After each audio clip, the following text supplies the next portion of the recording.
Y yo disfruté mucho esta clase cuando la estaba estudiando y espero que usted también la disfrute. Es un poquito quizás fuerte y usted dirá, ay pastora, como que a usted le tocan las clases fuertes. ¿Por qué será, no? Para todas las mujeres que nos vayan a ver o nos están viendo allá en el programa Mujer de Reino, muy bienvenidas. Y vamos a comenzar, y la clase se llama Jehová reclama fidelidad. ¿Cómo se llama la clase? Jehová reclama fidelidad. Y vamos a estar estudiando Jeremías, capítulo 2, del 1 al 13. Y esta clase nos va a ayudar a entender, lo que para Dios es importante.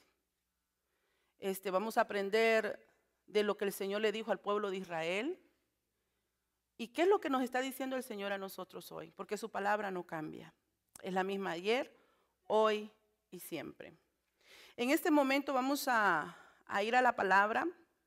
Jeremías 2, del 1 al 13.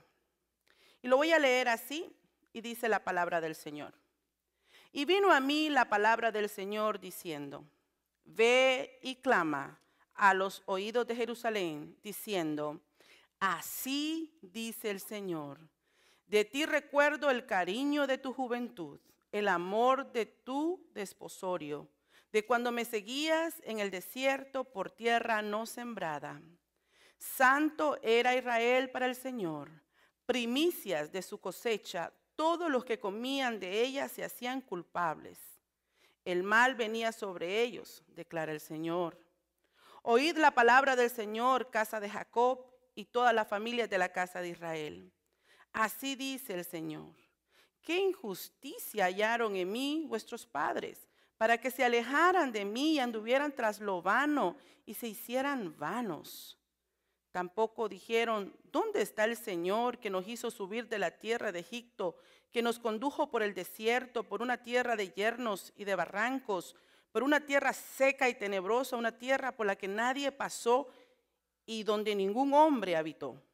Yo os traje a una tierra fértil, para que comierais de su fruto y de sus delicias, pero vinisteis y contaminasteis mi tierra, y de mi heredad hicisteis abominación. Los sacerdotes no dijeron, ¿dónde está el Señor? Los que se ocupan de la ley no me conocieron. Los gobernantes se rebelaron contra mí, y los profetas profetizaban por Baal y andaban tras cosas que no aprovechan. Por tanto, aún contenderé con vosotros, declara el Señor, y con los hijos de vuestros hijos contenderé. Pasad, pues, a las islas de Quitim y ved. Enviad gente a Cedar y observar atentamente, y ved si ha habido cosa semejante. ¿Ha cambiado alguna nación sus dioses, aunque esos no son dioses? Pues mi pueblo ha cambiado su gloria por los que no aprovecha. Espantaos, oh cielos, por esto, y temblad, quedad en extremo desolados, declara el Señor, porque dos males ha hecho mi pueblo.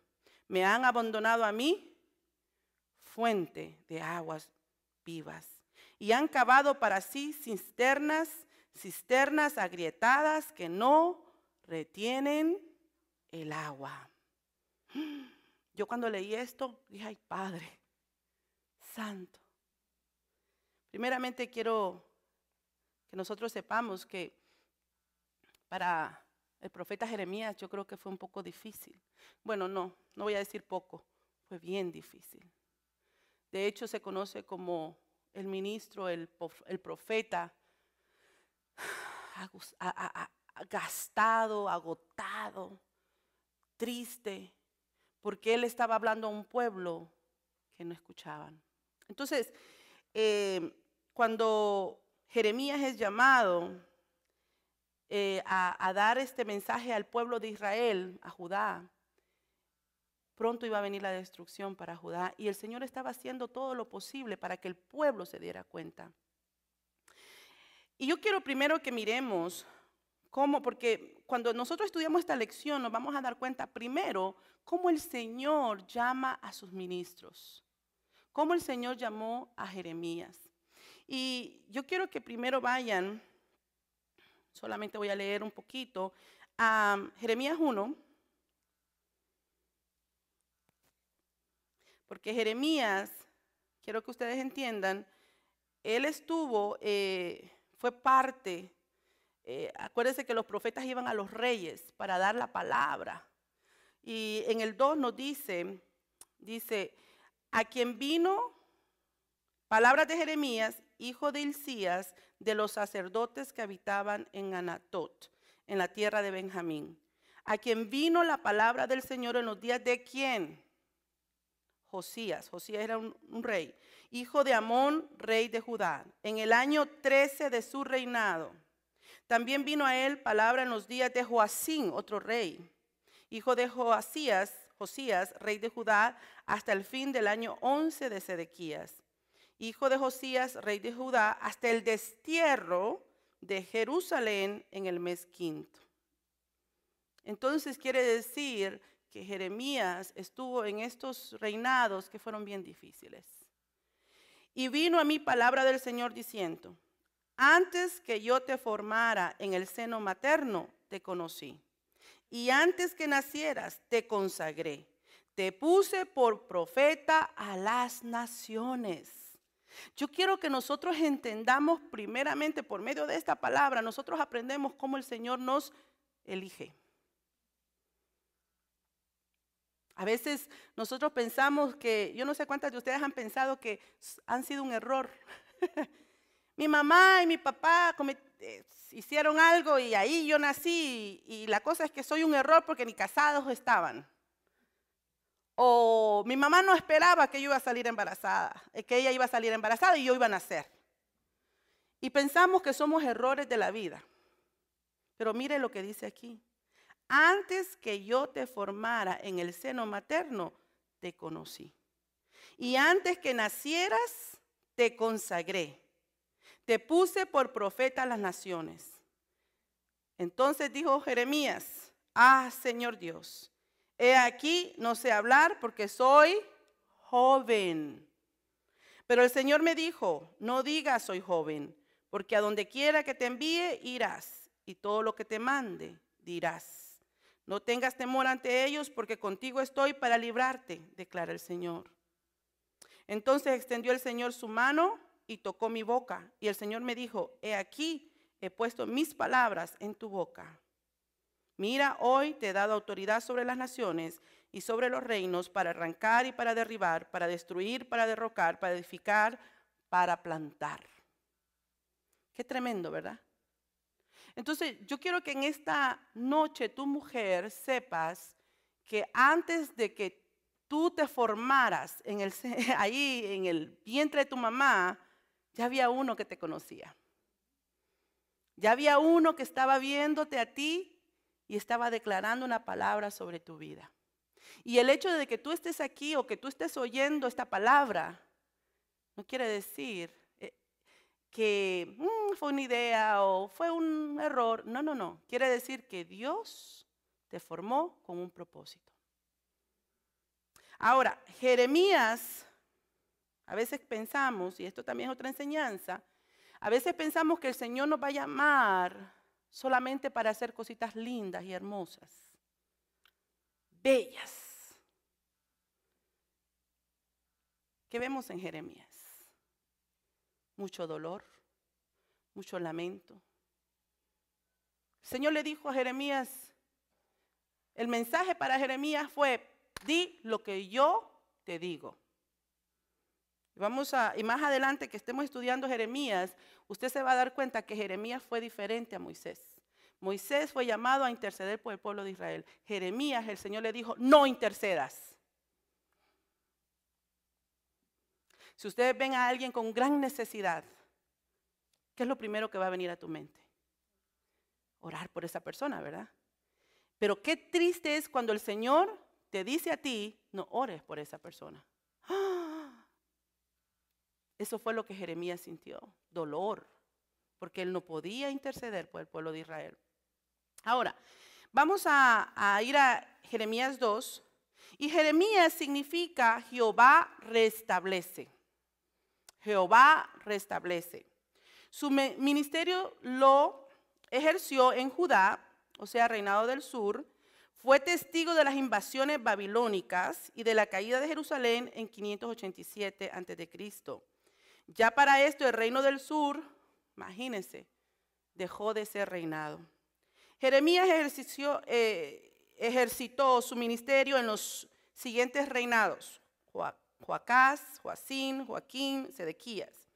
En la misma época también ministraron, y esto es bien interesante porque cuando nosotros vayamos estudiando estos profetas, nos vamos a dar cuenta que el mensaje del Señor es el mismo o parecido, o un complemento.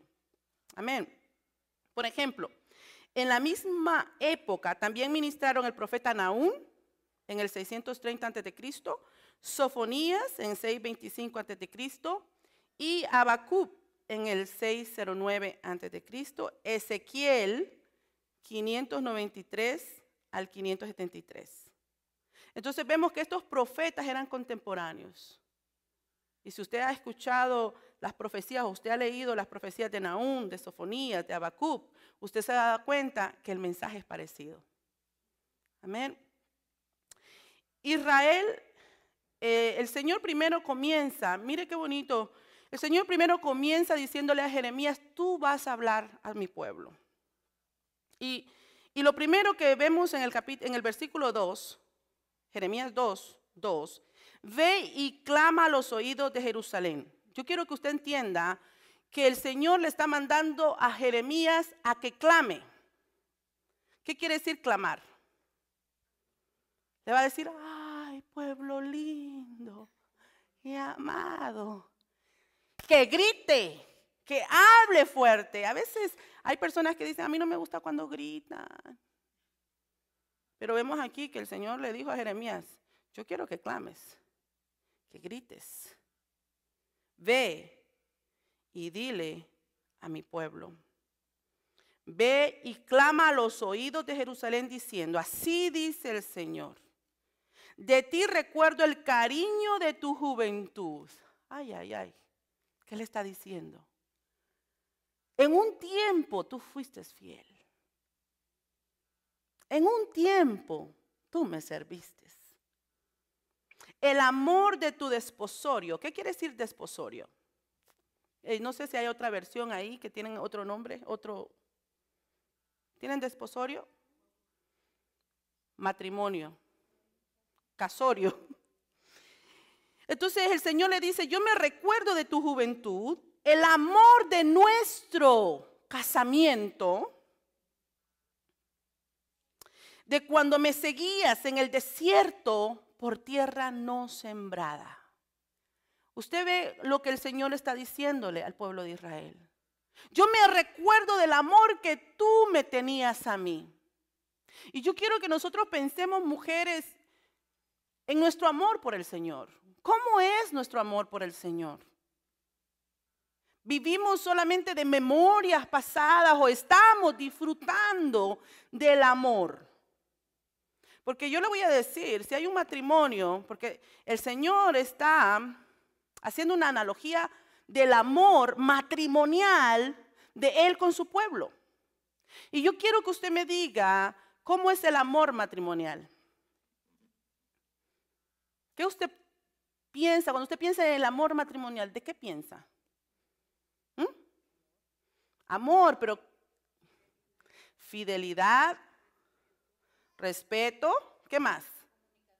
Comunicación, unidad, ¿qué más? Tiempo, intimidad. Cuando el Señor le está diciendo, en otras palabras, al pueblo de Israel, nuestro amor era de fidelidad, había tiempo, pasábamos tiempo juntos, había respeto, había intimidad.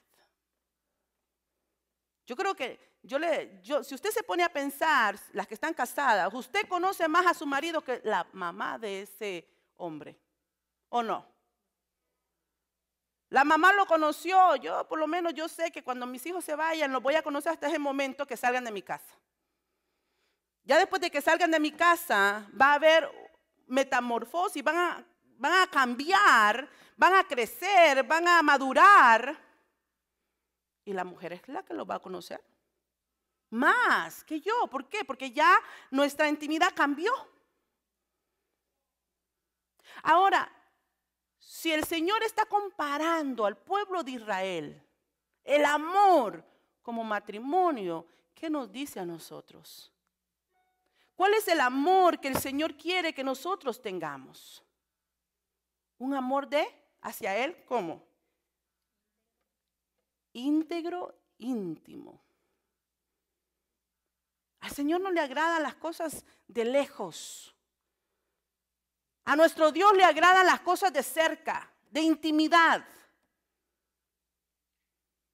Entonces el pueblo de Israel primero recibe le dice, me acuerdo, le dice el Señor, cómo éramos. Y mire el 3. Santo era Israel para el Señor. ¿Qué le está diciendo? Santo eras para mí. O sea, había una relación donde era mutua y tú eras fiel conmigo. No habían otros. Porque en el momento que en un matrimonio se mete un tercero, ¿qué pasa? ¿Qué pasa si se mete un tercero en un matrimonio? Se destruye. Entonces el Señor le está diciendo, santo era Israel para el Señor. Primicia de su cosecha. ¿Por qué dice primicia de su cosecha?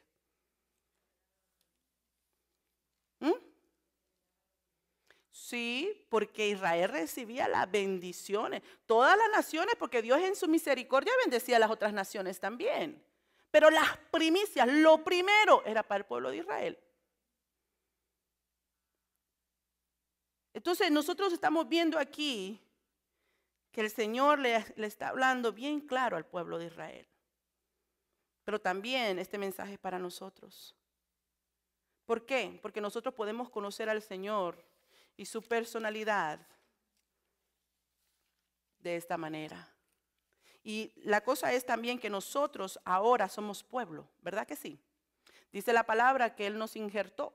Hemos sido llamados a ser pueblo. Y lo mismo que Él esperaba de Israel en aquel tiempo, lo espera de nosotros ahora. Entonces, si usted ve, el Señor le está diciendo, santo era Israel para el Señor, primicias de su cosecha. Todos los que comían de ellas se hacían culpables, el mal venía sobre ellos, declara el Señor. Pero hay algo que yo quiero que usted vea. En el versículo 4. Oíd la palabra del Señor, casa de Jacob, y todas las familias de la casa de Israel. Así dice el Señor. Mire cómo vuelve a repetir. Así dice el Señor. ¿Qué injusticia hallaron en mí vuestros padres? Entonces primero les recuerda, primero hay una parte donde les recuerda su amor y les recuerda cómo eran de unidos. Y él después, el Señor, no Jeremías, el Señor, les dice, ¿qué hice? En otras palabras, ¿qué hice yo? Dice Jehová, para merecer esto de tus padres, esta injusticia. Dice, ¿qué injusticia hallaron en mí vuestros padres para que se alejaran de mí y anduvieran tras lo vano y se hicieran vanos? Alguien que me explique qué quiere decir la palabra vanos.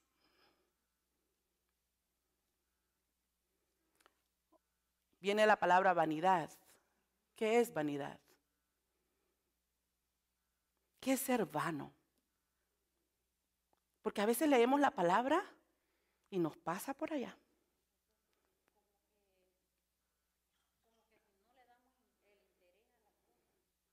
¿A las cosas de qué? Sí, a las cosas de Dios.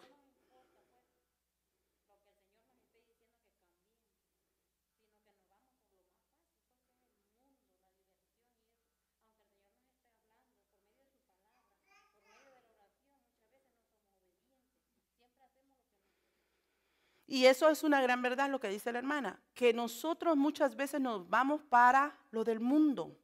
Ahora, vanidad. ¿Qué es vanidad? Me recuerdo del libro de Eclesiastés, vanidad de vanidades. Todo es vanidad.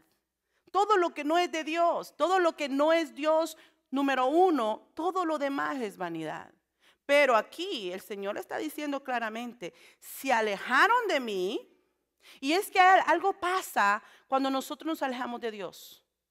Cuando nosotros nos alejamos de Dios, nosotros no podemos quedarnos quietos. El ser humano es así. Va a buscar cómo saciar esa necesidad. Entonces, usualmente cuando una persona se aleja de Dios, ustedes no han visto que hay personas que fueron muy firmes en el Señor y de pronto poco a poco se han ido alejando y son peores que un mundano. ¿Se han fijado? ¿Por qué? Porque hay muchos vacíos, hay más vacíos que antes. Y bueno, por otra parte la palabra dice que otros demonios vienen y ven la casita limpia y dicen, ah, no, aquí está limpio, déjame entrar. Pero lo que pasa es que cuando nos alejamos de Dios, nuestra mirada está puesta en las cosas del mundo.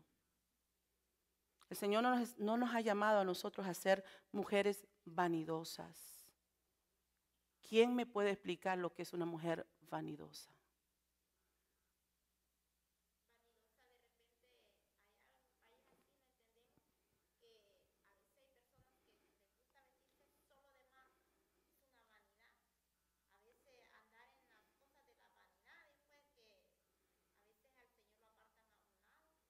O, por ejemplo, yo entiendo eso, hermana, porque lo he visto.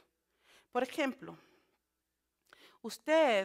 hay personas que se ponen, cuando la hermana dice de marca, es que si no compran aquello que es caro, aunque sus hijos no coman, pero tienen que andar eso caro.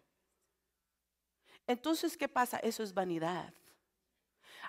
Cuando nosotros gastamos, dice la palabra del Señor claramente, lo dice, el reino de los cielos no es ni comida ni bebida. Cuando nosotros nos enfocamos en el dinero, y el dinero que nosotros recibimos, y lo hablamos la vez pasada, no es para que nosotros lo derrochemos en nosotros.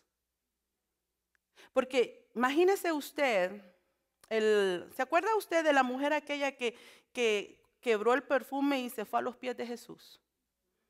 ¿Y qué dijo aquel hombre? ¿Qué? Ajá, ¿y qué se tenía que hacer? Y él tenía razón. Pero el problema era que quien estaba ahí era Jesús. Y era por poco tiempo. Entonces, pero es verdad, si el Señor nos bendice a nosotros, nos bendice para que nosotros ayudemos al necesitado. No es para que todo sea yo. ¿Se acuerda cuando la ovejita mi? No. Porque entonces si tú eres una persona que no piensas en el pobre, que no te duele el dolor, que te da 3 pitos si alguien come o no come, eres vanidoso, eres vanidosa. Estás pensando solamente en ti. Que Dios nos guarde. Que Dios nos guarde. Entonces el pueblo de Israel se había alejado de Dios y se había metido a las cosas del mundo, a pensar en ellos nada más. Vanidosos. Dios no era importante para ellos.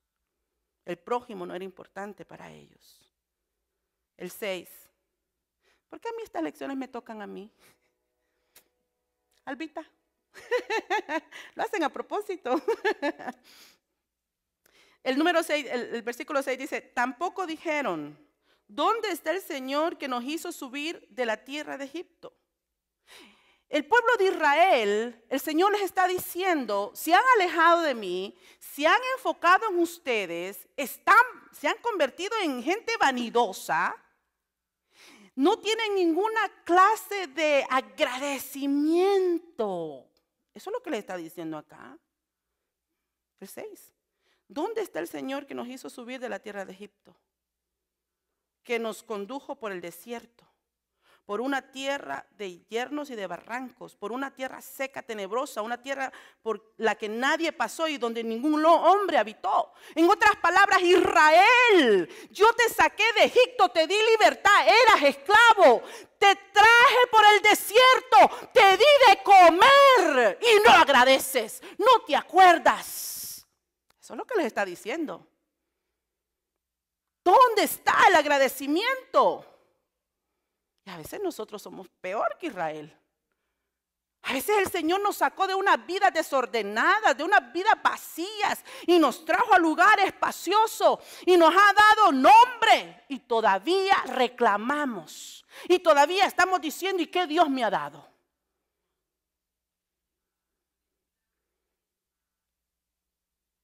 Y todavía decimos: ¿dónde está Dios? Mira cómo estoy. Es tremendo. Y le voy a decir esto: cuando nosotros no somos agradecidos, no vemos más de Dios. Nosotros tenemos que ser mujeres agradecidas. Mujeres que, aunque estemos pasando por momentos difíciles, miremos las bendiciones que Dios nos ha dado. El pueblo de Israel se había olvidado de todo eso. Y Dios toma en serio nuestras palabras, toma en serio nuestros hechos. Yo conozco mujeres en mi caminar, mujeres de Dios. Dios me ha dado el privilegio, a mí me gusta conocer mujeres que tienen años en el Evangelio. ¿Por qué usted cree que me gusta conocer mujeres que tienen años en el Evangelio fieles? ¿Por qué? Sí. Y una de las cosas que todas las mujeres que yo conozco tienen en común es que son humildes y reconocen. Y hay mujeres que han pasado, que yo conozco, que han pasado momentos duros, duros, hermanas. Hay una mujer que yo quiero mucho, mucho, mucho, mucho, que ella pasó la prueba más dura que una mujer puede pasar. Y ella dijo: yo amo al Señor y le seguiré. Porque Él ha sido bien, Él ha sido fiel conmigo. ¿Podremos nosotros decir eso aún cuando estemos pasando por pruebas? Porque eso es lo que el Señor quiere. Porque hemos hablado de que nosotros las mujeres vamos a pasar. Ser cristiana, hermana, no es... Bueno, ahora la palabra cristiana está como muy, I don't know, muy general. Vamos a usar creyente. A mí me gusta esa palabra creyente, el que cree. El hijo, la hija de Dios. La hija de Dios no cree en Dios y no le sirve por lo que Dios le dé, sino que ha entendido que Él es el rey y le sirve porque Él es el rey. Pero el problema es que hay muchas mujeres que le sirven al Señor dependiendo de la condición donde se encuentren. Entonces muchas veces Dios tiene que permitir que estas condiciones sean así duras, hasta cuando se doblegue y entienda que se le sirve a Dios porque Él es rey. Entonces, hay tantas enseñanzas en este pasaje. El pueblo de Israel estaba tremendo. Estaba siendo infiel. Jehová reclama fidelidad. Así se llama la clase. Jehová reclama fidelidad. El pueblo de Israel estaba siendo infiel. Se había olvidado de su amor, de la juventud, del pacto que habían hecho. Se había olvidado de dónde Dios los había sacado. Se lo deja saber. La infidelidad desagrada al Señor. Es que cuando uno es infiel, hermano, usualmente uno es infiel porque uno le da el lugar a otra persona en vez de, ¿verdad? Dijimos que un matrimonio, que hay un tercero, ¿qué hay? Infidelidad. Nadie puede dar servicio neutro. Nadie.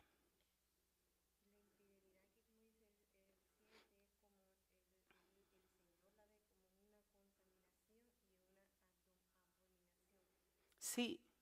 Y el Señor, cuando usted ve, el Señor la infidelidad la está viendo. Si usted ve en los matrimonios, cuando una mujer o un hombre es infiel, ¿por qué son infieles? Hello. Usualmente, ¿por qué son infieles?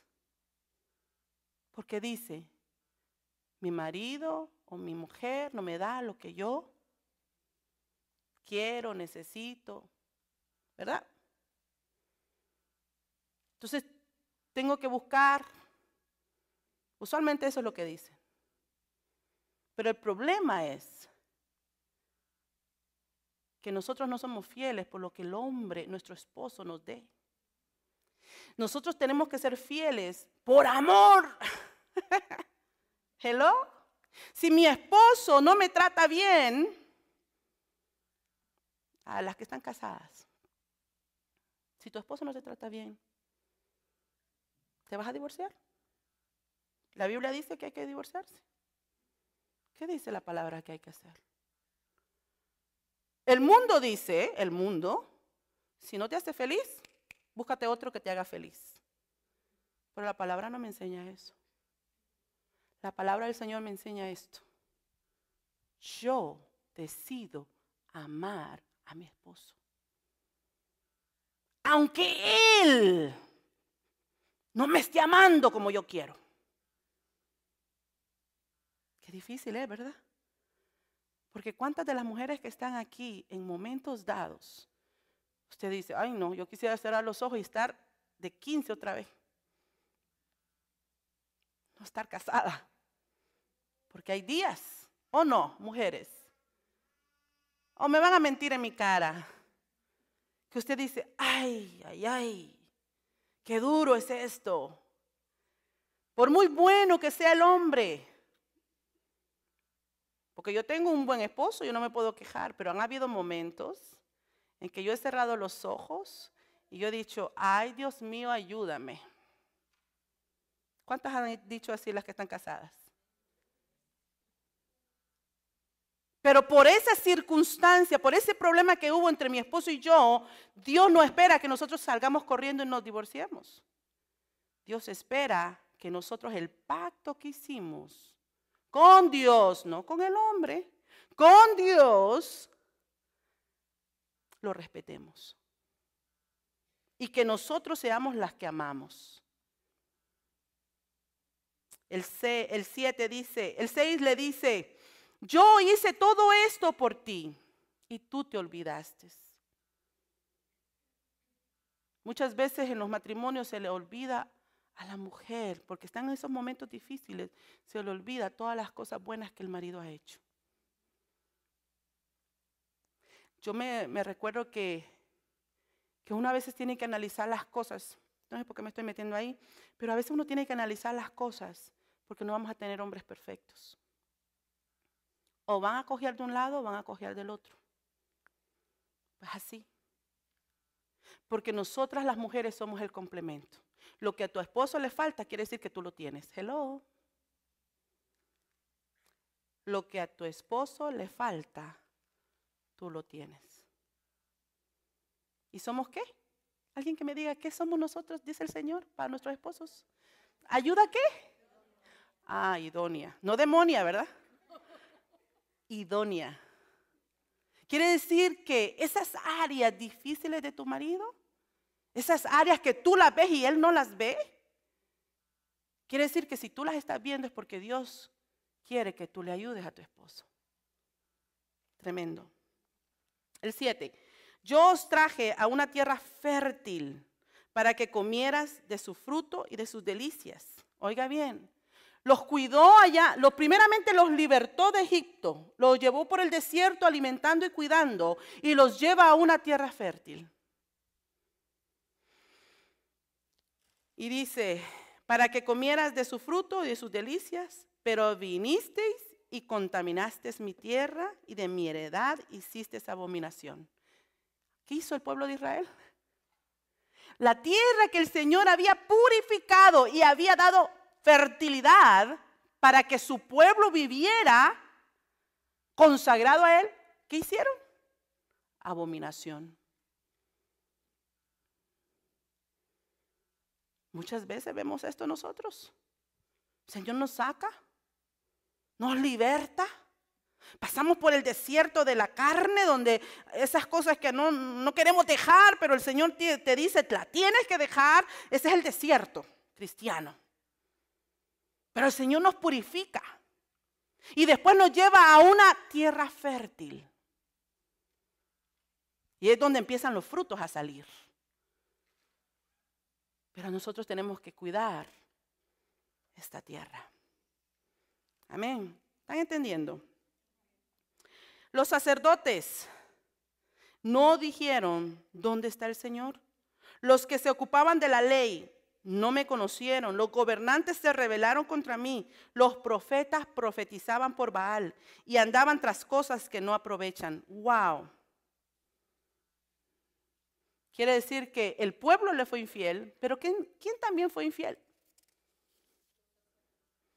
Los sacerdotes, los pastores.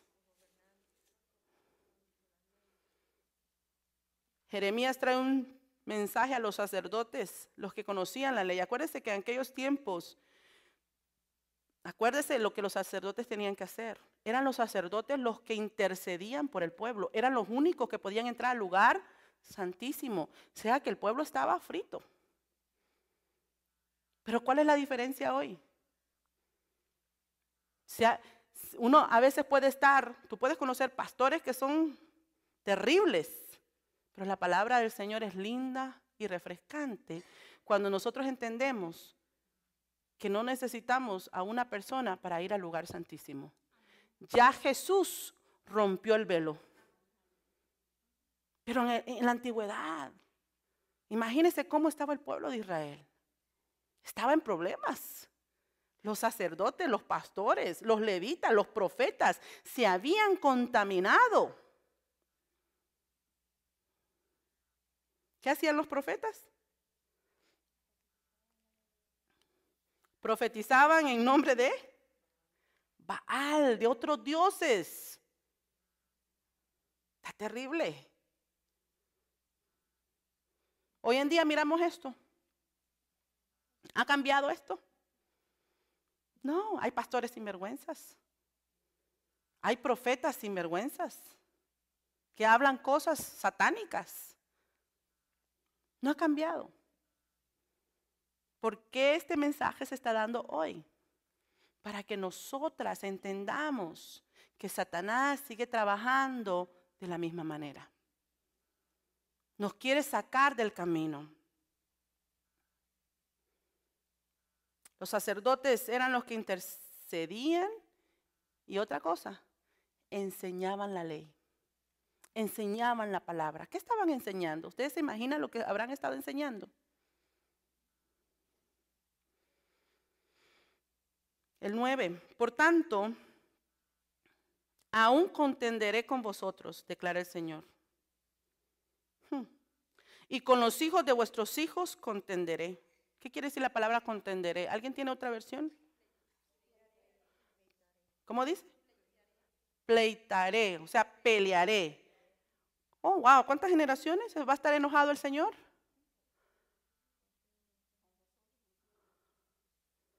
Tres generaciones y hasta la cuarta, dice el Señor en Deuteronomio. A veces no entendemos que nuestras acciones van a afectar nuestra generación. Hay viejitos que hoy en día están viendo a sus hijos que tomaron sus hijos malas decisiones, sus nietos también, y todavía no han entendido que fue por las acciones que ellos hicieron. Pero gracias a Dios que nosotras ya hemos roto eso, amén. que ya hemos reclamado nuestra generación para Cristo, que algo el Señor va a hacer. Y mire el 10, dice, pasad pues a las islas de Quitín y ved, enviad gente a Cedar y observad atentamente.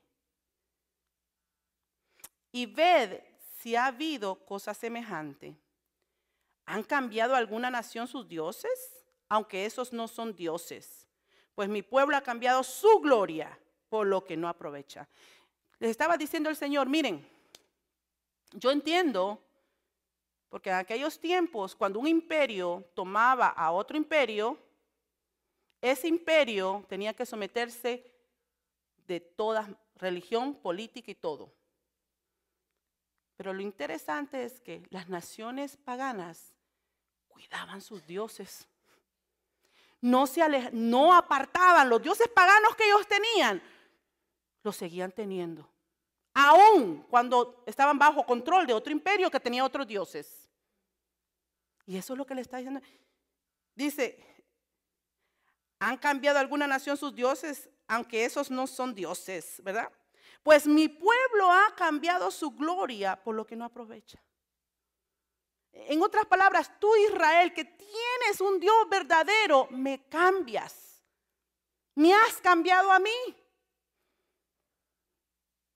Cosa que otras naciones no han hecho.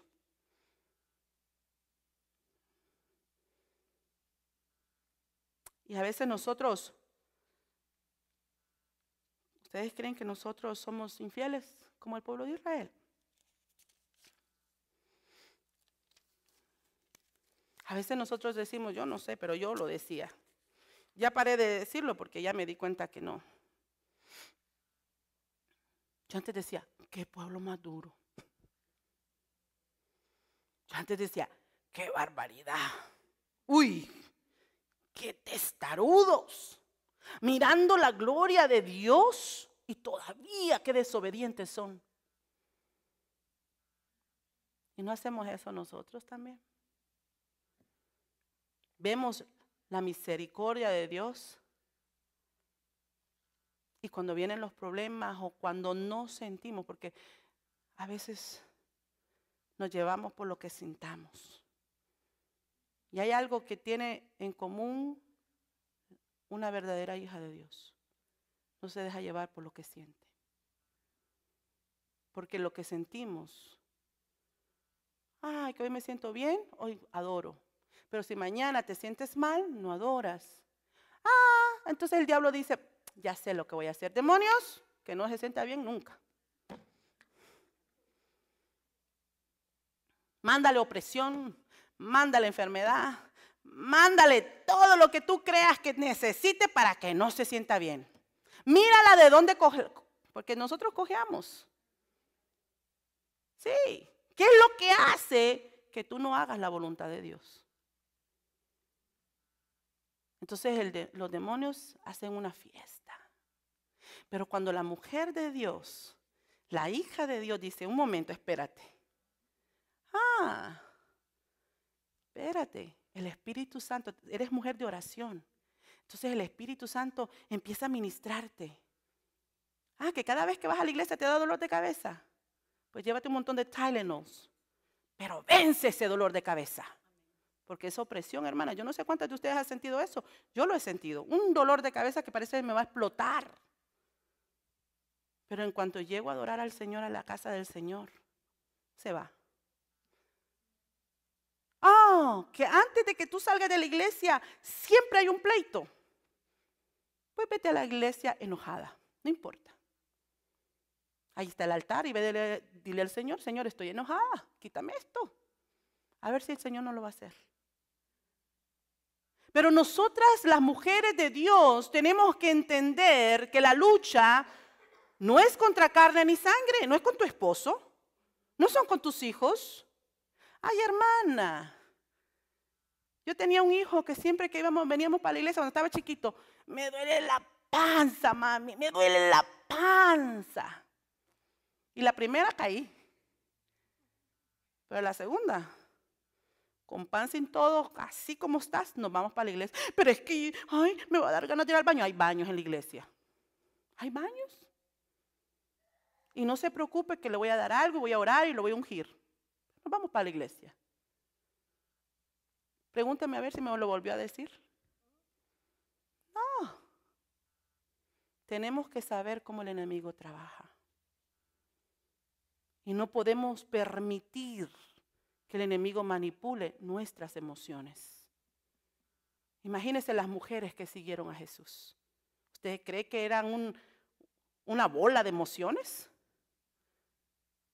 No, tenían que ser mujeres rectas, mujeres decididas.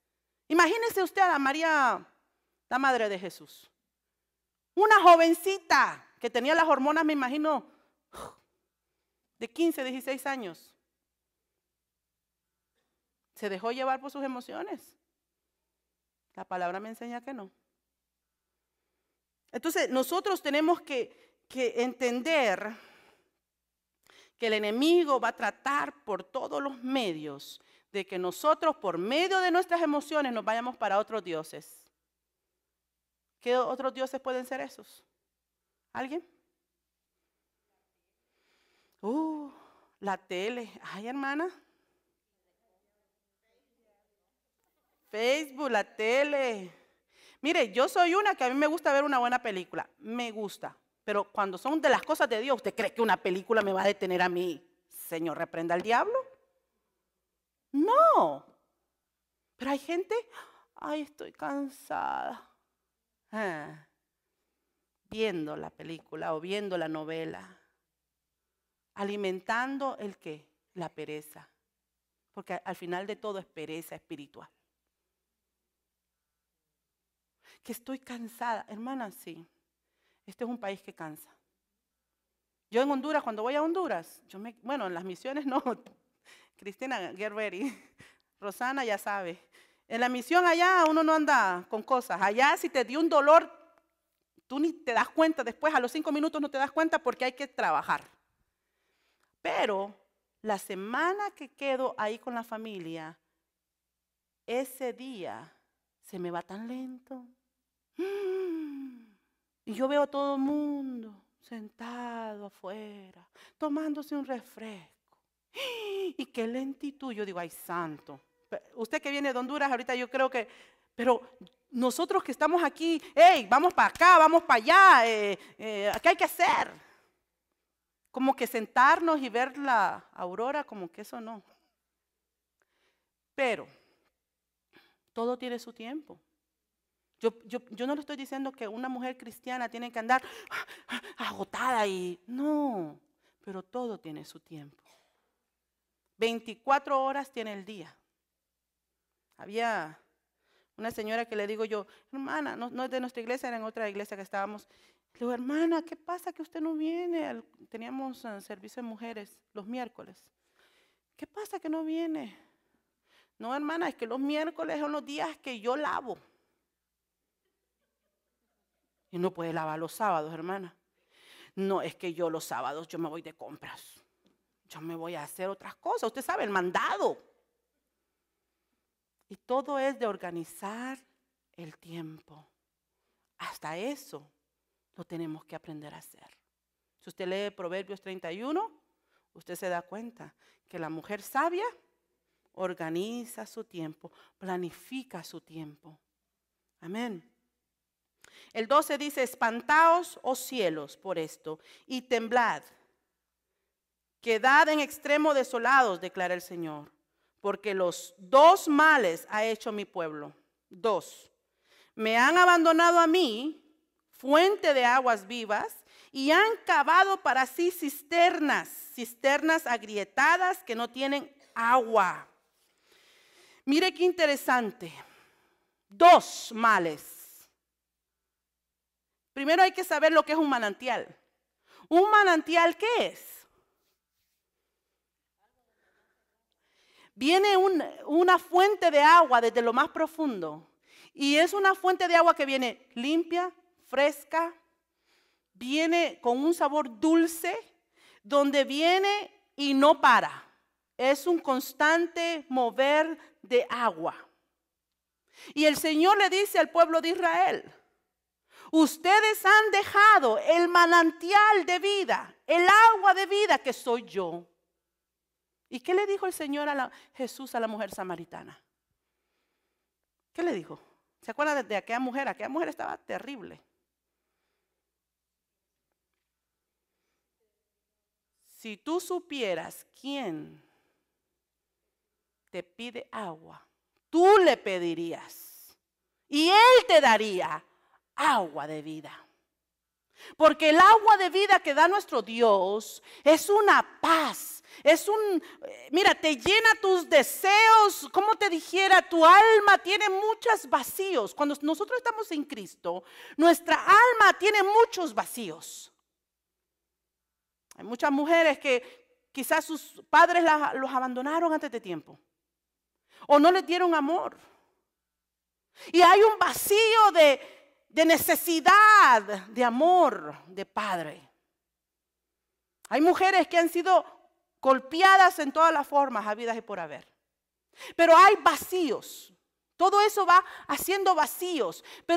Y el Señor entendió esos vacíos en la mujer samaritana. Él vio a esa mujer. Y Él le dijo, yo te puedo dar a ti agua de vida.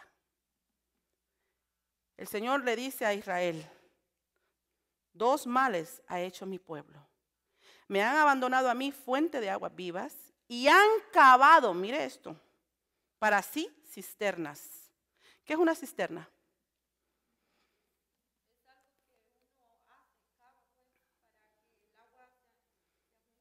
¿Del agua de dónde? Del techo. Para que el agua de techo caiga en ese hoyo y tú tengas agua. Pero ¿qué pasa? Es una agua estancada que ha agarrado todo el sucio de los techos y es agua estancada. ¿Es fresca el agua? No, es sucia. ¿Ustedes creen que es dulce? Pero mire lo que dice el Señor. Y han cavado para sí cisternas, pero dice, cisternas, ¿qué dice? Rotas, agrietadas, que no retienen agua. En otras palabras, siempre vas a estar sedienta. Siempre vas a querer algo. Si tú estás en una cisterna, si lo que tú has hecho es una cisterna en tu propia vida, déjame decirte que siempre vas a estar sedienta. Siempre vas a querer algo más. Y nunca vas a ser saciada. Pero cuando nosotros ya probamos el agua de vida, yo te voy a decir, cuando yo me preocupo por una mujer que está en desobediencia, que se va, que esto, que el otro, yo le digo, Señor, si ella ha probado de tu agua, ella va a regresar. Ella va a regresar. Porque nosotros no podemos, ya cuando tú has conocido lo que es el agua de Dios, ¿te pueden engañar con otras aguas? No. Cuando yo probé el agua Fiji, me gustó mucho. Cuando ya uno ha probado una buena agua, uno dice, no, bueno, yo agarro de esa agua. Pero la cosa con la agua de Dios es que está ahí para nosotros siempre. Siempre. El Señor hoy nos está llamando. El Señor nos está reclamando fidelidad. ¿Cuán fiel eres tú? ¿Estamos siendo fieles, hermanas? Yo espero que sí. Que tú no cabes una cisterna, que tú no trates de hacer tu propia vida sin Cristo, sin Dios. Vamos a orar. Ahí donde está usted, así como está. Santo eres.